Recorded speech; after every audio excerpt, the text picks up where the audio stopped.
আসসালামু আলাইকুম। তুরস্কের ইস্তাম্বুল থেকে আপনাদের সাথে আছি আমি সরোয়ার আলম।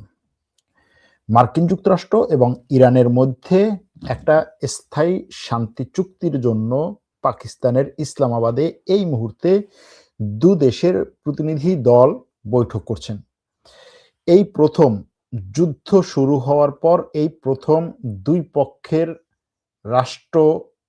রাষ্ট্রের শীর্ষ কর্মকর্তারা সরাসরি বৈঠক করলেন।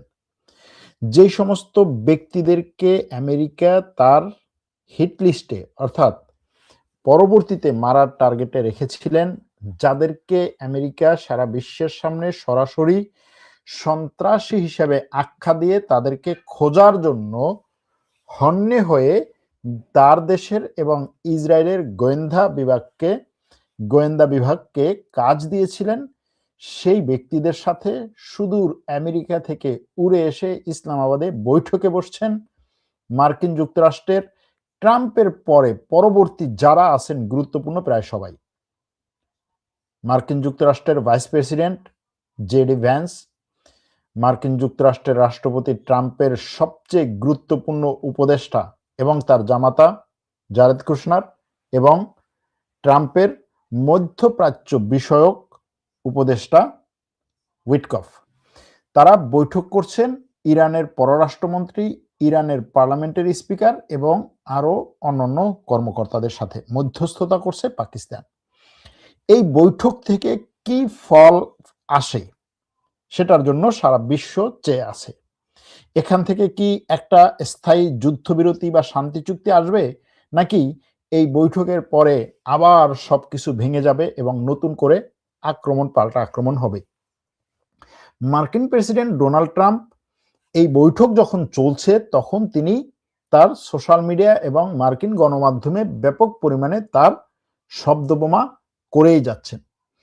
তিনি বলছেন যে এই বৈঠকে যদি ইরান যুদ্ধবিরতিতে না আসে তাহলে তিনি আরো নতুন করে অস্ত্র পাঠাবেন, নতুন করে এই অঞ্চলে রণতরী পাঠাবেন। দুইটা রণতরী এবং রণতরীর সাথে তার স্ট্রাইক ফোর্স এই অঞ্চলে আছে ইরানের আশেপাশে, আরো একটা পাঠাবেন। এবং তার কথা হচ্ছে আমেরিকার অস্ত্রগুলো ইরানের দিকে তাক করা আছে। তার এই বক্তব্য যে ইরানকে এই আলোচনার টেবিলে আরো বেশি চাপে রাখার একটা কৌশল এবং আমেরিকার জনগণকেও বা জনমতকে এটা বোঝানোর একটা কৌশল বা এই ধারণা দেওয়ার কৌশল যে আমরা সর্বোচ্চ নেগোসিয়েশনে বা আলোচনায় সর্বোচ্চটা পাওয়ার জন্য আলোচনায় বসছি। এবং ইরান থেকেও যে পরিমাণ তার এই ইরানের প্রতিনিধি দলে যে পরিমাণ লোক গিয়েছেন এটা আসলে অপ্রত্যাশিত ছিল। ডজন ডজন লোক, শুধুমাত্র 2 জন 3 জন 5 জন না, 20 জন 25 জন না, আরো বেশি। এবং তারা যে গিয়েছেন এটার মাধ্যমে তারা দুইটা জিনিস প্রমাণ করেছেন। একটা হচ্ছে ইরান সিরিয়াসলি চায় একটা যুদ্ধবিরতি, ইরান সিরিয়াসলি চায় এই যুদ্ধ শেষ হোক এবং একটা আলোচনার মাধ্যমে এটার একটা সমাধান হোক। আবার ইরান বিশ্বকে এটাও দেখাচ্ছে যে আমেরিকা যেভাবে বলছে যে আমার নেতৃত্ব দেওয়ার মতো কেউ নেই, আমার রাষ্ট্র পরিচালনার মতো কেউ নেই, আমার কূটনীতিবিদরা নেই, আমার কোনো কর্মকর্তারা নেই, আলোচনা করার মতো কেউ নেই, সে সেখানে ব্যাপক একটা টিম নিয়ে গিয়ে দেখাচ্ছে যে দেখো আমার এখানে ট্রেনিং দেয়া এমন সব কূটনীতিবিদ আছে যাদের সামনে তুমি যাদেরকে পাঠিয়েছো তারা আলোচনায় বসতে ততটা প্রস্তুত না। মার্কিন ভাইস প্রেসিডেন্টকে প্রশ্ন করা হয়েছিল যে আপনারা আলোচনায় যে যাচ্ছেন আপনাদের এজেন্ডাতে কি আছে, বলছে এজেন্ডাতে কি আছে সেটা টেবিলে বসার পরে বোঝা যাবে এবং আমরা চাই হরমুজ প্রণালী খুলে দেওয়া হোক। এই হরমুজ প্রণালী খুলে দেওয়া আর হচ্ছে পরমাণু নিয়ে বা ইরানের ইউরেনিয়াম নিয়ে তাদের 2-4টা বিষয়ের বাইরে তেমন কোনো কিছু সামনে আসে নাই। এটা কি তারা মিডিয়াতে ছাড়তে চায় নাই এজন্য, নাকি আসলেই তারা সেই পরিমাণ স্টাডি করে নাই এজন্য? এই উত্তর আমরা জানি না। তবে পাকিস্তানে এই আমেরিকা এবং ইরানের মধ্যে আলোচনা চললেও ভবিষ্যতে বিশ্বের অনেকগুলো জিনিসে পরিবর্তন নিয়ে আসতে পারবে এই ধরনের ঘটনা ঘটছে আসলে এই অঞ্চল থেকে অনেক দূরে। একদিকে আমেরিকা এবং ইরান যুদ্ধ এবং যুদ্ধবিরতি নিয়ে ব্যস্ত, অন্যদিকে মধ্যপ্রাচ্যের হিসাব নিকাশ নতুন করে হচ্ছে, বা নতুন করে না, পুরাতন হিসাব নিকাশগুলোকে এখন ধাপে ধাপে সামনে আগানো হচ্ছে। আবার চীন তার হিসাব নিকাশগুলো অনেক আগ থেকে যেভাবে যে পরিকল্পনা করে রেখেছিল সেই ধাঁচে আগাচ্ছে। কিন্তু এই জিনিসগুলো এখন এই ইরান এবং আমেরিকার আলোচনা অনেক বেশি সামনে আসার কারণে ওই জিনিসগুলো তেমন একটা সামনে আসছে না। দেখেন, 4-5টা দেশের কয়েকটা ঘটনা যদি আমরা সামনে নিয়ে আসি। একটা হচ্ছে, যেই মুহূর্তে ইরান এবং আমেরিকা যুদ্ধবিরতিতে যাওয়ার সিদ্ধান্ত নিল, ঘোষণা দিল, ঠিক তার কিছুক্ষণ পরেই মার্কিন ফার্স্ট লেডি অর্থাৎ ট্রাম্পের স্ত্রী মেলানিয়া ট্রাম্প মিডিয়ার সামনে এসে বললেন যে আমার একটা বক্তব্য আছে, আমার কিছু বলার ইচ্ছা আছে। কি তার বলার ইচ্ছা? তিনি মিডিয়ার সামনে এসে বললেন যে আমি নিজেকে এপস্টাইন ফাইল থেকে পুরোপুরি মুক্ত ঘোষণা করলাম। আমার কোনোভাবেই জেফরি এপস্টাইনের সাথে কোনো ধরনের সম্পর্ক ছিল না। তাকে আমি এমন কোনো সম্পর্ক ছিল না যে ট্রাম্প এবং আমার মধ্যের সম্পর্ক জেফরি এপস্টাইন করিয়েছে। ঘটনাটা এরকম ছিল না। এবং আমি তার সাথে প্রফেশনাল যোগাযোগের বাইরে তেমন কোনো যোগাযোগ করি নাই। এবং তিনি এটাও বললেন যে এই এপস্টাইন ফাইলের যে ঘটনা, এই ঘটনার সাথে শুধুমাত্র এক ব্যক্তি না, এই ঘটনার সাথে আরো অনেক ব্যক্তি জড়িত, পুরোপুরি এটা নিয়ে তদন্ত হওয়া দরকার। যেই মুহূর্তে জাস্ট ট্রাম্প এই যুদ্ধে ঢোকার পেছনে এপস্টাইন ফাইল একটা গুরুত্বপূর্ণ বিষয় ছিল বলা হচ্ছে, সেখানে এরকম একটা পরিস্থিতিতে এই যুদ্ধের শেষ মুহূর্তে এসে আবার নতুন করে ট্রাম্পের ঘর থেকেই এই এপস্টাইন ফাইল বিষয়টাকে সামনে নিয়ে আসার পেছনে কারণ কি? অনেকে অনেক ধরনের কারণ বলছেন। কেউ কেউ বলছেন এটার পেছনে মেলানিয়া ট্রাম্পের এবং তার ফ্যামিলির যে একেবারে সবচেয়ে ঘনিষ্ঠ একজন ব্যক্তি ছিলেন, ব্রাজিলিয়ান একজন গৃহকর্মী। তিনি অনেক তথ্য জানতেন এবং তাকে ট্রাম্প দেশ তাড়া করেছে। তাকে অনেক এই বিদেশি হওয়ার কারণে বিভিন্ন ধরনের অত্যাচার তার উপরে নাকি করা হয়েছে। সে এটার প্রতিশোধ নেয়ার জন্য বলছে আমি যা জানি সব ছেড়ে দেব। এবং তার এই কথার সাথে সাথে বছর দেড়েক আগে একটা বই প্রকাশ হয় মেলানিয়া ট্রাম্প এবং আরো এই অনেক ধরনের ঘটনাগুলোকে নিয়ে। সেই বইয়ের লেখকরা এটাকে স্পষ্ট করে নিয়ে আসেন যে ট্রাম্পের সাথে দেখা সাক্ষাৎ হওয়ার আগে মেলানিয়া ট্রাম্প 1 বছর এপস্টাইনের সাথে তার যোগাযোগ ছিল, সম্পর্ক ছিল। সেখানে শারীরিক সম্পর্কের কথাও বলা হয় এবং বলা হয় যে ওই লেখককে এপস্টাইন সরাসরি বলেছে যে আমি কিভাবে বলবো, ভোগ করার পরে তাকে ট্রাম্পের কাছে দিয়েছি। এরকম অনেকগুলো ঘটনা এখন নতুন করে এমন ভাবে সামনে আসছে যে ট্রাম্প যদি এখানে যুদ্ধবিরতিতে যায় তাহলে ট্রাম্পের সংসার ঘর ধরে টান দেওয়া হবে, এরকম একটা পরিস্থিতি। সেখানে মেলানিয়া ট্রাম্প নতুন করে সামনে আসতে বাধ্য হয়েছে। কিন্তু এতে থামবে কিনা? ইসরায়েলের প্রধানমন্ত্রী বলছে যে এই যুদ্ধে যে সিদ্ধান্তই হোক না কেন, যুদ্ধবিরতির যত যাই হোক না কেন, আমরা ইসরায়েল রাষ্ট্র হিসেবে আমাদের দিকে যে চোখ তুলে তাকাবে তার চোখ আমরা উপড়ে ফেলবো। সেক্ষেত্রে যেখান থেকে আক্রমণ আসবে সেখানে গিয়ে ইসরায়েল পাল্টা আক্রমণ করার জন্য প্রস্তুত থাকবে। ইসরায়েল আক্রমণটাকে কিভাবে সংজ্ঞায়িত করে? স্পেন এই যুদ্ধ চলাকালীন সময়ে স্পেন তার দেশের আকাশসীমা ব্যবহার করতে দেয়নি এবং তার বিমান ঘাঁটিগুলোকে ব্যবহার করতে দেয়নি আমেরিকাকে। আর এই যুদ্ধ এবং গাজা ভূখণ্ডের যুদ্ধ নিয়ে স্পেন অনেক বেশি সোচ্চার ছিল। আজকে ইসরায়েলের প্রধানমন্ত্রী স্পেনকে শত্রু রাষ্ট্র হিসেবে ঘোষণা দিয়েছেন সরাসরি, এবং তিনি বলেছেন স্পেনের বিরুদ্ধে, স্পেন হচ্ছে ইসরায়েলের শত্রু, স্পেন ইসরায়েলের ক্ষতি করতে চায়, স্পেন ইসরায়েলের ধ্বংস চায়। তার মানে হচ্ছে নেতানিয়াহুর কথা হচ্ছে যে তাকে শত্রু হিসেবে, যে তার বিরুদ্ধে যাবে তার বিরুদ্ধে সে বলবে ও আমার ধ্বংস চায়, সুতরাং ওর বিরুদ্ধে আমি দাঁড়াবো। এখন তার কথা হচ্ছে স্পেন আমার ধ্বংস চায়, আমি স্পেনের বিরুদ্ধে সব ধরনের অ্যাকশনে যাব। তুরস্কের ব্যাপারে তাদের এই ধরনের বক্তব্যগুলো আছে। এখন স্পেনের বিরুদ্ধে শুধুমাত্র নেতানিয়াহু না, নেতানিয়াহুর আগে ট্রাম্প কিন্তু গত এই যুদ্ধ চলাকালীন স্পেনের বিরুদ্ধে বিশাল বিশাল কথা বলেছে। স্পেনের বিরুদ্ধে বাণিজ্যিক অবরোধ দেব, স্পেনের সাথে এই ধরনের বাণিজ্যগুলো কমিয়ে দেব, ওই ধরনের বাণিজ্যগুলো কমিয়ে দেব। বলেন তো এই মুহূর্তে স্পেনের প্রধানমন্ত্রী কোথায় আছে? চীনের রাষ্ট্রপতির সাথে দেখা করতে গেছে স্পেনের প্রধানমন্ত্রী। কোন মুহূর্তে? যেই মুহূর্তে আমেরিকা এবং ইসরায়েল থেকে ব্যাপক পরিমাণে চাপ আসছে, বাণিজ্যিক চাপ এবং রাজনৈতিক চাপ। চীনকে এখানে এমন একটা জায়গায় চীন খেলছে যে সে আস্তে আস্তে হাঁটছে, কিন্তু খুব সূক্ষ্ম এবং পরিকল্পিতভাবে পদক্ষেপগুলো নিচ্ছে। দেখেন, চীন এবং তাইওয়ানের মধ্যে একটা যুদ্ধ পরিস্থিতি তৈরি করে রাখা হয়েছে। তাইওয়ানকে ব্যাপক পরিমাণে অস্ত্র দিয়ে চীনের বিরুদ্ধে তাকে নাচানো হচ্ছে।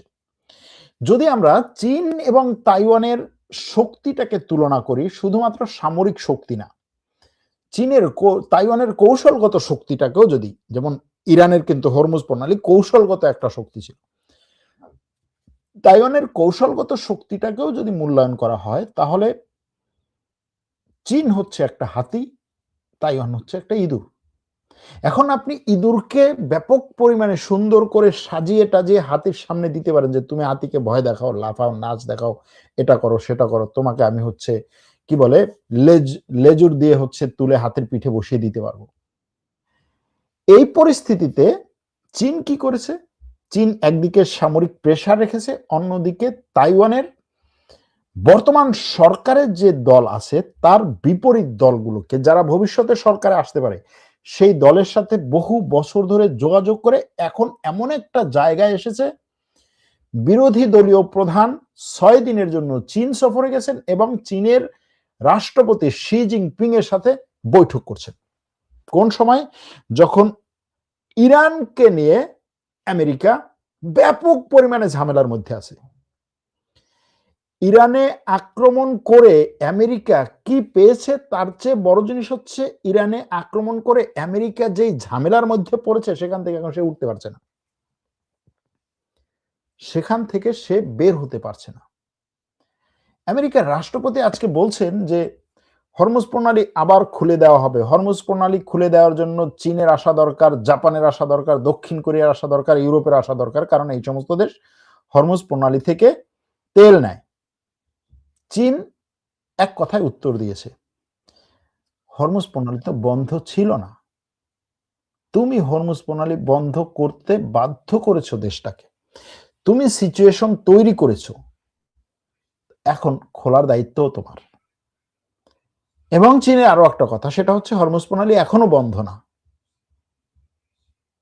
ওদিকে ট্রাম্প আজকে ঘোষণা দিয়েছেন যে হরমুজ প্রণালী দিয়ে আমেরিকার যুদ্ধ জাহাজ ঢুকেছে এই প্রথম, এবং তিনি বলেছেন আমাদের এই যুদ্ধ জাহাজ যে হরমুজ প্রণালী দিয়ে ঢুকেছে এটা হচ্ছে এ যাবৎকালের সবচেয়ে বড় শক্তিশালী সামরিক পদক্ষেপ। ইরান চোখ তুলেও তাকাতে পারেনি।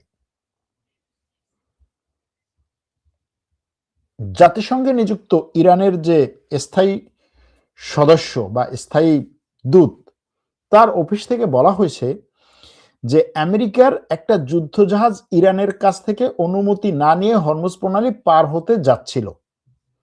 ইরান যুদ্ধ জাহাজে ফোন দিয়েছে, ফোন দিয়ে বলেছে তুমি অনুমতি ছাড়া হরমুজ প্রণালী পার হচ্ছ, আমি কি মিসাইল ছুড়বো নাকি পিছনে ফিরে যাবা? ফোন পাওয়ার পরে জাহাজটি হরমুজ প্রণালী থেকে পিছনে ফিরে গিয়েছে, ইউ টার্ন নিয়েছে, হরমুজ প্রণালী পার হয় নাই। আর এরপরে আর কোনো জাহাজ হরমুজ প্রণালীতে আসে নাই। তো ইরানের এই জাতিসংঘের অফিস বলছে যে এখানে কোনো গোলাগুলি হয় নাই, কোনো কিছুই হয় নাই, জাহাজগুলো হরমুজ প্রণালীর দিকে যাচ্ছিল, ফোন পেয়ে ফিরে আসছে। এখন আমেরিকা এটার ঘোষণা পরবর্তীতে দিচ্ছে যে হ্যাঁ, আমরা সেখানে মুক্তভাবে স্বাধীনভাবে ঘুরে ফিরে এসেছি, ফোন পাওয়ার কথাটা বলে নাই। এখন ইরান বলছে এরকম। এখন এরকম হয়েছে কিনা জানি না, কিন্তু ইরান বলছে যে হরমুজ প্রণালী দিয়ে আমেরিকার কোনো যুদ্ধ জাহাজ যায় নাই। আমেরিকা বলছে হরমুজ প্রণালী দিয়ে আমাদের যুদ্ধ জাহাজ ঢুকেছে। এখন এই যে ট্রাম্পের বক্তব্য, ট্রাম্প আরো একটা কথা আজকে বলেছেন, সেটা হচ্ছে যে বিশাল পরিমাণে, দেখেন তার কথা এরকম, বিশাল পরিমাণে অনেক বড় বড় খালি তেলের ট্যাঙ্কার, তেলবাহী জাহাজ, খালি তেলবাহী জাহাজ, যেগুলোর মধ্যে বিশ্বের সবচেয়ে বড় জাহাজগুলোর মধ্যেও অনেকটা আছে, এরকম বিশাল তেলবাহী জাহাজ আমেরিকার দিকে ধেয়ে আসতেছে। কেন? জাহাজগুলো খালি, তারা আমেরিকা থেকে তেল গ্যাস কিনে অন্য দেশে নিয়ে যাবে। এবং ট্রাম্প এটার মাধ্যমে বলছেন যে এই হরমুজ প্রণালী বন্ধ করার মাধ্যমে আসলে একদিকে আমাদের অনেক উপকার হয়েছে, কারণ আমাদের ব্যাপক পরিমাণে তেল গ্যাস আছে। বিশ্বের সবচেয়ে বড় তেল গ্যাস রপ্তানিকারক দেশ হচ্ছে আমেরিকার কথা। আমার পরে যে দুটো দেশ আছে, সৌদি আরব এবং রাশিয়া, তাদের দুজনের সম্মিলিত যে শক্তি তেল গ্যাস রপ্তানিতে, তার চেয়ে বেশি শক্তি আমার। সুতরাং এই আমেরিকার জনগণ, তোমরা এটা নিয়ে মাথা নষ্ট করো না। এখন ট্রাম্প আমেরিকার জনগণকে এই হরমুজ প্রণালী নিয়ে বোঝাতে ব্যাপক পরিমাণে হিমশিম খাচ্ছেন। দেশের মধ্যে অ্যাপস্টাইন ফাইল নিয়ে যে তার এবং তার পরিবারের উপরে আক্রমণ, সেটার থেকে বের হওয়ার জন্য চেষ্টা করেও পারছেন না। দেশের এখন আমেরিকাতে আর কয়েকদিন পরে সামার শুরু। সামার মানে হচ্ছে ব্যাপক পরিমাণে মানুষের চলাচল, মানুষ রাস্তায় নামবে, ঘুরবে ফিরবে, খাবে, বিচে যাবে, ছুটিতে যাবে, গাড়ি ব্যবহার করবে, তেল ব্যবহার করবে, কম দামে জিনিস চাইবে। আর এই সামারের পরপরই আবার হচ্ছে আমেরিকাতে নির্বাচন। এখন এই সামার ধরে যদি আমেরিকায় কম দামে তেল না দিতে পারে ট্রাম্প, আগামী নির্বাচনে তার ক্ষমতায় থাকাটা বড় ধরনের একটা অনিশ্চিত হয়ে যাবে। এজন্য সে এখন দ্রুত তার এখানে একটা যুদ্ধবিরতি অবস্থা নিয়ে আসা দরকার। সেটার জন্য আমেরিকার পত্রপত্রিকাগুলো যতই বলছে যে ইরান এই জিনিসগুলো চাচ্ছে, ট্রাম্প সেই জিনিসগুলো যদি ইরানকে দেয় তাহলে এই যুদ্ধে ইরানই তো জিতে যাচ্ছে, ট্রাম্প কিভাবে জিতলো, আমেরিকা কিভাবে জিতলো, তাহলে এই যুদ্ধ করে আমেরিকার লাভ কি, এই যুদ্ধে আমেরিকা তাহলে কার জন্য করলো, আমেরিকার জন্য নাকি ইসরায়েলের জন্য করলো, এই যে প্রশ্নগুলো তুলছে, সেখানে ইরানের পক্ষে ইরানের কথা বলার দরকার নেই। ট্রাম্প নিজে বলছে যে এই আমেরিকার পত্রপত্রিকা, তোমরা যে কথাগুলো বলছো, তোমরা ফেক নিউজ, তোমরা মিথ্যা বলছো, তোমরা সত্য বলছো না। আমি এখানে ইরানের সাথে চুক্তি করতে যাচ্ছি এবং যে চুক্তি করব সেটা আমার দেশের জন্যই ভালো হবে। এখন চুক্তি কি হবে? ইরান এখানে এই চুক্তি নিয়ে যে আলোচনা এখন চলছে, সেই আলোচনায় ইরান অনেকগুলো শর্ত দিয়ে বসে আছে, যেই শর্তগুলো আমেরিকা পালন করলেও সমস্যা, না করলেও সমস্যা। তবে এই শর্ত এবং এই জিনিসগুলোর আগে আরেকটা জায়গা আমাদের যাওয়া দরকার, সেটা হচ্ছে মধ্যপ্রাচ্যে। সৌদি আরব এবং কাতার, তারা ঘোষণা দিয়েছে যে পাকিস্তানের সরকার সংযুক্ত আরব আমিরাতের কাছে ব্যাপক পরিমাণে একটা ঋণ করে বসে আছে। তার এই ঋণের টাকাটা খুব দ্রুত দেয়া দরকার, কিন্তু তার ফরেন কারেন্সি রিজার্ভ বা বৈদেশিক মুদ্রার রিজার্ভ যথেষ্ট না থাকার কারণে সে সংযুক্ত আরব আমিরাতের কাছে টাকাটা দিতে পারছে না। এটা নিয়ে সৌদি আরবের সাথে বহুদিন ধরে পাকিস্তান যোগাযোগ করে আসছে। এমনকি বছর দুয়েক আগে সৌদি আরব বলছিল পাকিস্তানকে আমি এক পয়সাও দেব না, পয়সা তো দিবই না, আমার যে ঋণ আছে সেটাও ফেরত দিতে হবে, এরকম একটা পরিস্থিতি ছিল। তারপরে সৌদি আরবের সাথে পাকিস্তানের একটা সামরিক চুক্তি হয়, সম্পর্ক মোটামুটি ভালো হয়, আমেরিকার সাথে পাকিস্তানের সম্পর্ক ভালো হয়, পাকিস্তান আমেরিকার কাছ থেকেও কিছু গরম টাকা পায়, সৌদি আরবও কিছুটা পজিটিভ হয়। কিন্তু এই যুদ্ধ চলাকালীন মুহূর্তে এসে সৌদি আরব এবং কাতার বলছে যে আমরা দুই ভাই মিলে পাকিস্তানকে $5 বিলিয়ন দেব। এই $5 বিলিয়ন দিয়ে তুমি তোমার দেশের যে বাজার সেটাকে শান্ত করবা এবং সংযুক্ত আরব আমিরাতের কাছে তোমার যে পেমেন্ট আছে সেটাকে আস্তে আস্তে দিয়ে দিবা। আবার যখন ইরানের বিশাল একটা প্রতিনিধি দল পাকিস্তানে অবস্থান করছে, ঠিক সেই সময়ে সেই মুহূর্তে পাকিস্তান থেকে বিশাল এক সামরিক বহর, যুদ্ধ বিমান, বিভিন্ন ধরনের যুদ্ধের সরঞ্জাম, বিভিন্ন ধরনের অস্ত্র এবং তার সেনাবাহিনীর বড় একটা দল সদস্যরা কোথায় আসছে? সৌদি আরবে আসছে। তাদেরকে সৌদি আরবে পাঠানো হয়েছে। কেন পাঠানো হয়েছে? পাকিস্তান এবং সৌদি আরবের মধ্যে যে সামরিক চুক্তি ছিল যে সৌদি আরবের উপরে যদি কোনো ধরনের আক্রমণ আসে পাকিস্তান সেখানে সাপোর্টে দাঁড়াবে। এই যুদ্ধ চলাকালীন পাকিস্তান সেখানে একটা ফুলও পাঠায় নাই, যদি বলি আর কি। যখন এই যুদ্ধবিরতি কথা চলছে, যখন ইরানের ডেলিগেটরা পাকিস্তানের রাজধানীতে অবস্থান করছে, সেই মুহূর্তে পাকিস্তান থেকে ঝাঁকে ঝাঁকে যুদ্ধ বিমান যাচ্ছে সৌদি আরবে। কার বিরুদ্ধে প্রস্তুতি? কিসের নিরাপত্তার জন্য সৌদি আরবে এগুলো এই মুহূর্তে যাচ্ছে? তাহলে কি যুদ্ধবিরতি যদি ভেঙে যায় তাহলে সৌদি আরব এবং পুরো আরব বিশ্ব, আমেরিকা একত্রে যে ইরানের বিরুদ্ধে একটা বড় ধরনের অভিযানের কথা ট্রাম্প বলছে সেটার প্রস্তুতি? জানি না। অথবা সৌদি আরব এবং কাতার যেই দিন এই টাকা ছাড়ার কথা বললো, ঠিক সেই দিন সৌদি আরবে এই বিমান পাঠানো এবং সৈন্য পাঠানো, এটাকে কিভাবে দেখবেন? মিলানোর দায়িত্ব আপনার, আমি জাস্ট গুটিগুলোকে রাখতেছি। এরপরে আরেকটা ঘটনা, সেটা হচ্ছে কি, রাশিয়া এবং ইউক্রেনের মধ্যে আজকে শনিবার বাংলাদেশ সময় সন্ধ্যা 7টা থেকে 32 ঘন্টার একটা যুদ্ধবিরতি চলছে। দুই দেশের ধর্মীয় দিন ইস্টার্ন সানডের তাদের হিসাব অনুযায়ী যুদ্ধবিরতি চলছে ধর্মীয় দিন উপলক্ষে।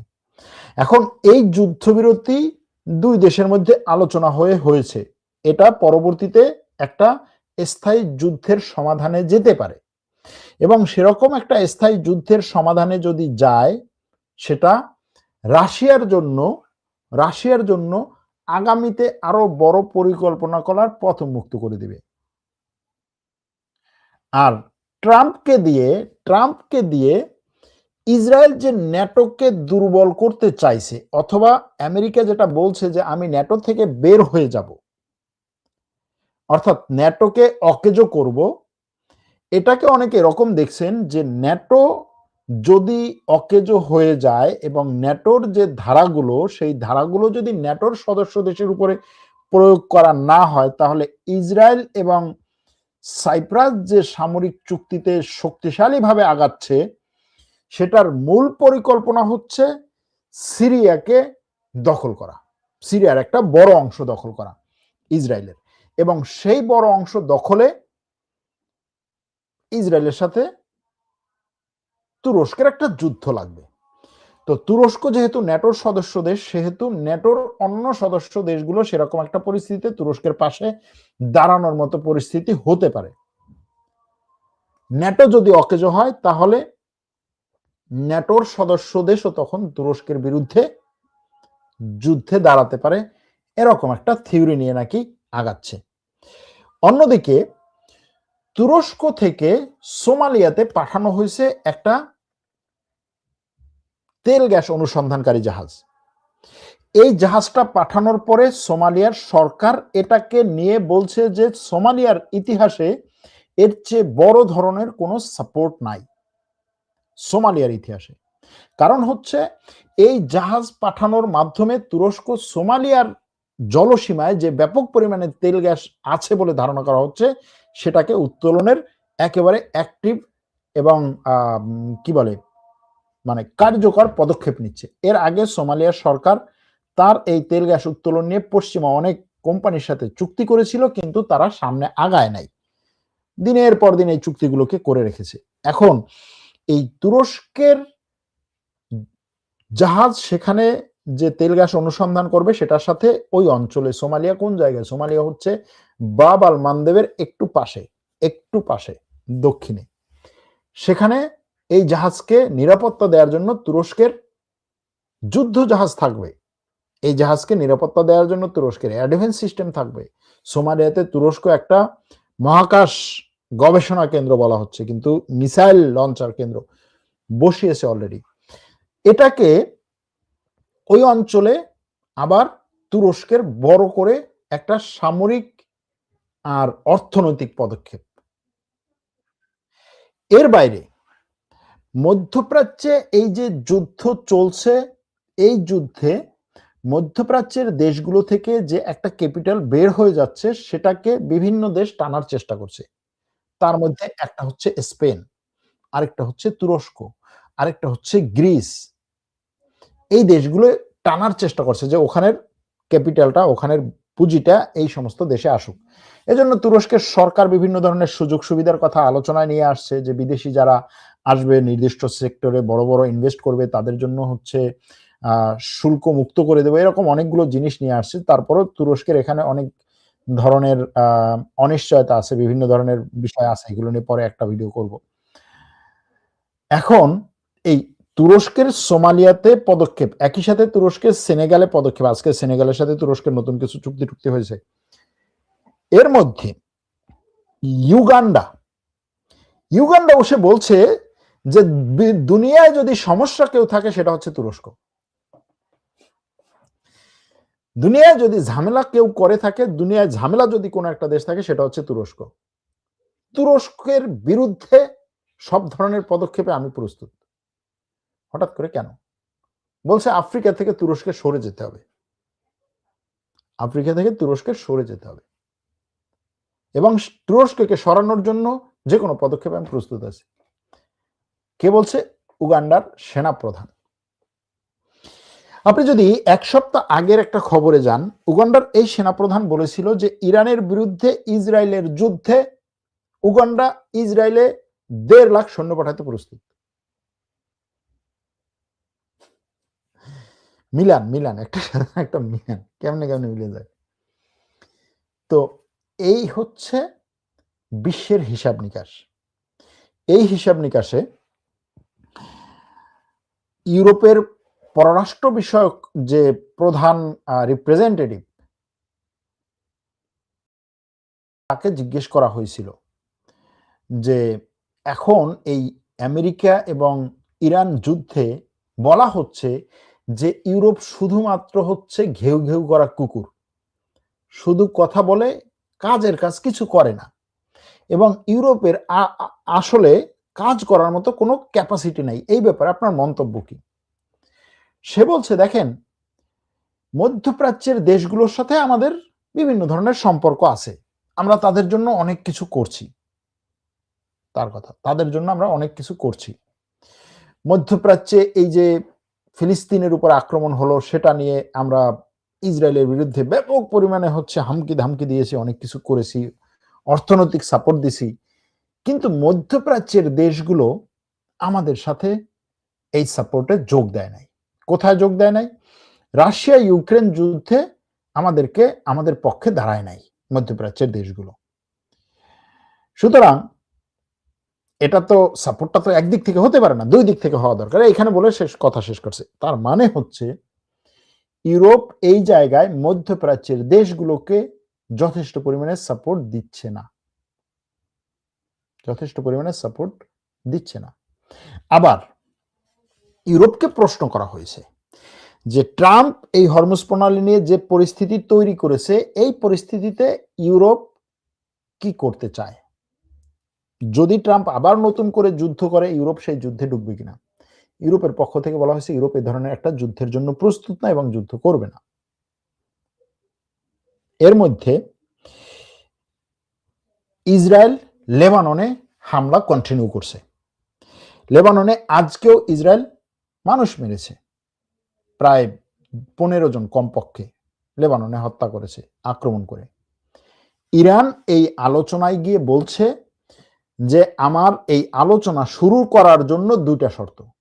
আলোচনা শুরু হওয়ার পরে আমরা যে একটা চুক্তিতে যাব সেখানে তো বিভিন্ন জিনিস আলোচনা হবেই, কথা হবেই, কিন্তু শুরু করার জন্য দুইটা শর্ত। শর্ত দুইটা কি? একটা হচ্ছে লেবাননকে এই যুদ্ধবিরতিতে যুক্ত করতে হবে। ২, আমার যেখানে যত পরিমাণ অর্থ সম্পদ জব্দ করা আছে সেগুলোকে ছেড়ে দিতে হবে। এই দুটো হচ্ছে আলোচনার পূর্বশর্ত। এখন রয়টার্স খবর করেছিল আজকে যে ইরান এবং আমেরিকার মধ্যে এ নিয়ে মোটামুটি একটা চুক্তি হয়ে গেছে যে আমেরিকা ইরানের জব্দ করা সব অর্থ ছেড়ে দিবে। পরবর্তীতে হোয়াইট হাউসের পক্ষ থেকে বলা হয়েছে যে না, এরকম কোনো তথ্য নাই, এটা আমরা এখন পর্যন্ত তো ইরানের সাথে আলোচনাই বসি নাই, কোত্থেকে আসবে যে হচ্ছে আমরা সিদ্ধান্ত নিলাম। এখন আলোচনায় বসার আগেও তাদের মধ্যে বিভিন্ন জিনিস চালাচালি হচ্ছে।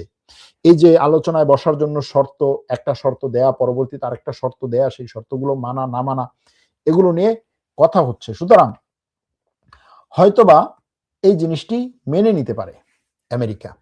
এখন ইরান আর কি কি চাচ্ছে? ইরান চাচ্ছে হরমুজ প্রণালীর দায়িত্ব ইরানের হাতে থাকবে, এটা মেনে না। ইরান চাচ্ছে ইরানের পরমাণু অস্ত্র তৈরি করার যে অধিকার সেটাকে মেনে নেয়া। ইরান চাচ্ছে ইরানের ব্যালিস্টিক মিসাইল ক্ষমতাকে কোনোভাবেই ক্ষুণ্ণ করা যাবে না, সেটা নিশ্চিত করা। ইরান চাচ্ছে এই যুদ্ধে যে ক্ষতি হয়েছে ইরানের সেই ক্ষতিপূরণ দেয়া। ক্ষতিপূরণ একটা দেশ কখন চাইতে পারে? ক্ষতিপূরণ একটা দেশ তখনই চাইতে পারে যখন সে ওই যুদ্ধবিরতিতে বা ওই যুদ্ধ বন্ধে, ওই চুক্তিতে সে আলোচনার টেবিলে শক্তিশালী অবস্থানে থাকে। তুমি আমার ক্ষতি করেছো, ক্ষতিপূরণ দেবে, আমি যুদ্ধবিরতিতে আসবো, নাইলে আসবো না। ইরান ঠিক সেই খেলাটি খেলতে চাইছে এখন আমেরিকার সাথে।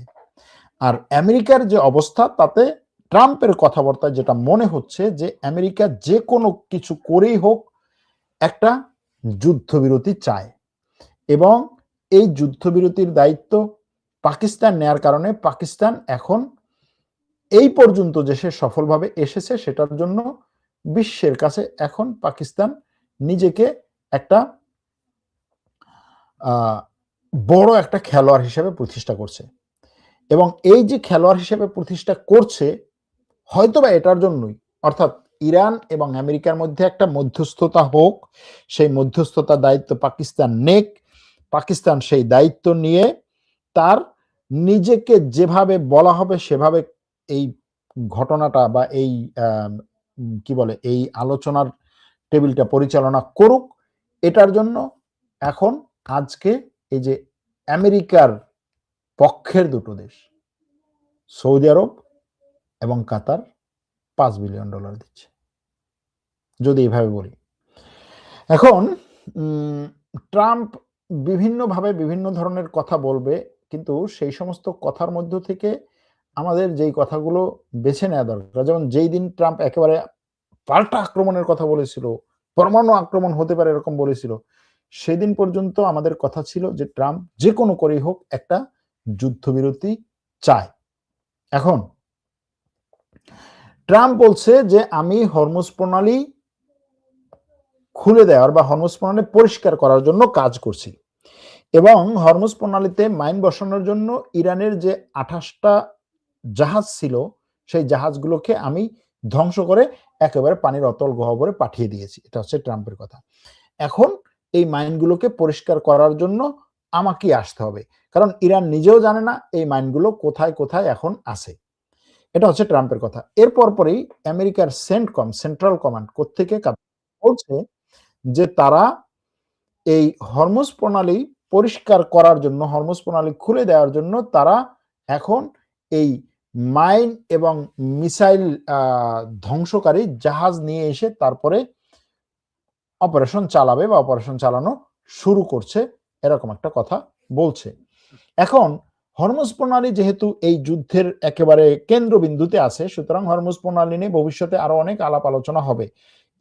প্রণালী ছাড়তে চাইবে না, আমেরিকা হরমুজ প্রণালী ছেড়ে দিতে বলবে, ইরান বলবে যে হরমুজ প্রণালী থেকে আমি টোল আদায় করব, আমেরিকা এবং বিশ্ব বলবে হরমুজ প্রণালী থেকে টোল আদায় করার কোনো সুযোগ নাই, ইরান বলবে যদি টোল আদায় করতে না দাও তাহলে হচ্ছে আমাকে ক্ষতিপূরণ দাও, আমেরিকা বলবে তোমাকে ক্ষতিপূরণ দেওয়ার পরিবর্তে তাহলে তুমি কিছু অন্তত টোল নাও, সেখানে আমিও থাকি, আমিও কিছু টোল নেই। ইরান বলবে না তুমি এখানে টোল নিতে পারবে না, আমেরিকা বলবে হ্যাঁ টোল নেব, একত্রে নেব, টোল ডলারে নেব, ইরান বলবে না টোল ডলার না, চীনের মুদ্রায় নেই, চীন বলবে আমার মুদ্রা নিলে এখানে আমেরিকাকে কেন ঢুকাবা, পরবর্তীতে ইরান বলবে না আমি এই টোল আমার নিজের মুদ্রায় নেব। এরকম ভাবে আলোচনা সমালোচনা বিভিন্ন ধরনের গল্প কথা অনেক কিছু চলবে। আর এর মধ্যে ট্রাম্পের টুইট এবং ট্রাম্পের এই খেলাগুলো চলবে। দেখা যাক আজকে এই পাকিস্তানে শেষ পর্যন্ত সিদ্ধান্তটা কি হয়। পাকিস্তানে আলোচনা চলছে, আলোচনা যত দীর্ঘায়িত হওয়ার কথা ছিল তার চেয়েও অনেক বেশি দীর্ঘায়িত ছিল এবং অনেক দীর্ঘায়িত হচ্ছে। তার মানে এবং পাকিস্তানের পক্ষ থেকে বলা হচ্ছে যে আলোচনা তারা যতটা ইতিবাচক মনে করছিল তার চেয়েও অনেক বেশি ইতিবাচক ভাবেই চলছে। সুতরাং দেখা যাক এই আলোচনা থেকে কি বের হয়ে আসে। এই আলোচনা থেকে যদি সরাসরি একটা যুদ্ধবিরতির মানে পুরোপুরি স্থায়ী শান্তি চুক্তির মানে ডকুমেন্ট বের হয়ে নাও আসে, তারপরেও যদি এরকম হয় যে হ্যাঁ উভয় পক্ষ অনেকটাই এগিয়েছে, আবার আলোচনায় বসবে যে 10 দিন যুদ্ধবিরতি আছে সেই 10 দিনের মধ্যে তারা যুদ্ধবিরতি শেষ করবে বা শেষ করতে চায়, এর মধ্যেই হচ্ছে আলোচনাটাও ফাইনাল করতে চায়, এরকম বার্তা আসে। দেখতে হবে ইরানের পক্ষ থেকে কি বলে। কারণ হচ্ছে ইরানের একটা কথা, ইরানের পার্লামেন্ট স্পিকার একটা কথা বলছেন যে আমরা এই আলোচনায় আসছি কিন্তু আমরা এই আলোচনা নিয়ে এই আলোচনায় আমেরিকা যে কথা রাখবে এটা আমরা বিশ্বাস করি না, এটা হচ্ছে তার কথা। এর আগেও আমাদেরকে আলোচনায় ডাকা হয়েছে, আমরা আলোচনায় বসছি, এখন আমাদের আলোচনার কথা বলা হচ্ছে, আমরা আলোচনায় আসছি, কিন্তু আমরা তখনও বলেছি যে আমেরিকা একটা সিরিয়াসলি একটা চুক্তি চায় না, আমেরিকা চায় সময় ক্ষেপণ এবং আমাদের উপরে পরবর্তীতে আক্রমণ। ট্রাম্পের যে বক্তব্যগুলো সেই বক্তব্যগুলো সেটাই মনে করছে। সুতরাং আমেরিকার এবং বিশ্বের এটা মনে করা দরকার ইরান এবং ইরানের জনগণ যেভাবে এই গত 36 দিন পর্যন্ত আমেরিকা এবং ইসরায়েলের সর্বাত্মক আক্রমণকে প্রতিহত করেছে, মোকাবেলা করেছে এবং আমেরিকাকে একটা যুদ্ধবিরতিতে আনতে বাধ্য করেছে, ঠিক সেইভাবে এরপরেও যদি আমেরিকা আক্রমণ করতে চায় তাহলে এর পরের প্রতিশোধ বা এর পরের জবাবটা আরো করা হবে। অর্থাৎ উভয় পক্ষই একদিকে আলোচনার টেবিলে আছে, অন্যদিকে একে অপরের উপরে চাপগুলো বাড়াচ্ছে। দেখা যাক এই পরিস্থিতিতে কি হয়, কোন পক্ষ কোন দিকে কতটুকু আগায়। আজকে রাত্রে যদি আলোচনার পরে বিস্তারিত তথ্য আসে আমি রাত্রে আবার লাইভে আসবো।